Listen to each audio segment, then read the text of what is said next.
आज शिवजयंती निमित्त पावनखिंड करायची होती देखावा. तर त्या देखाव्यासाठी मशीन बोलवलं होतं. मशीन आलं.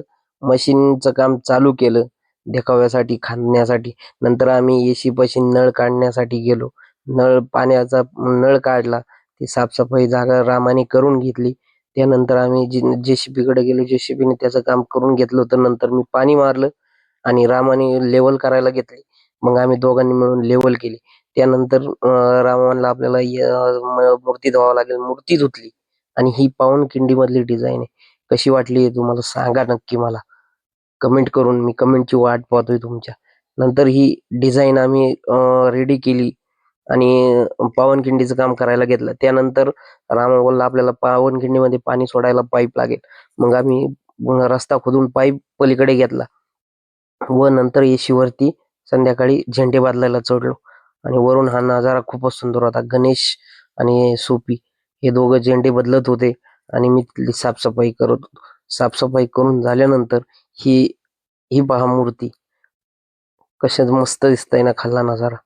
तर त्यानंतर आम्ही खाली आलो आणि पावनखिंडीचं पाहणी करून बांधण्यासाठी तयारी करू लागलो.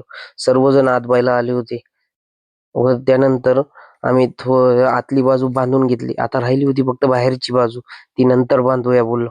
ही आहे आमची मूर्ती संध्याकाळची. आणि पाण्याची टाकी पण आम्ही नंतर धुवून घेतली. पाण्याच्या टाकीमध्ये थोडेसे मासे आणून सोडायचे होते. ते पण केलं. त्यानंतर पोस्टर चिटकवायला घेतले.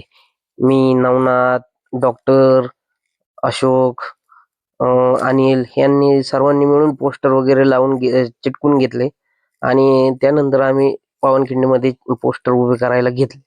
तर त्यानंतर मी होतो आणि दोघे जण पुढे लावत होते, हनू आणि सतीश.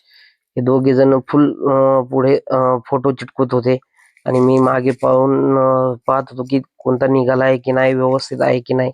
आणि ही हनुमानची मुलगी पण मदत करत होती आम्हाला.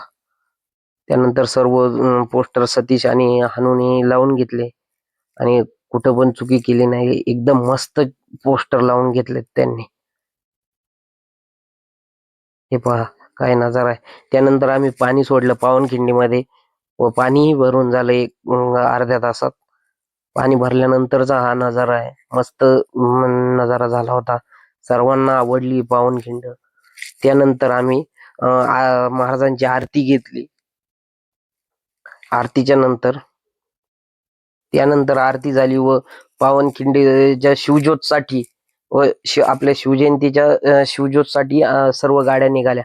हा माझा मुलगा आहे. तो पण शिवज्योत घेऊन पळण्याचं भाग्य त्याला पण भेटलं आणि आम्ही सर्वजण सर्व मिळून गेलो होतो.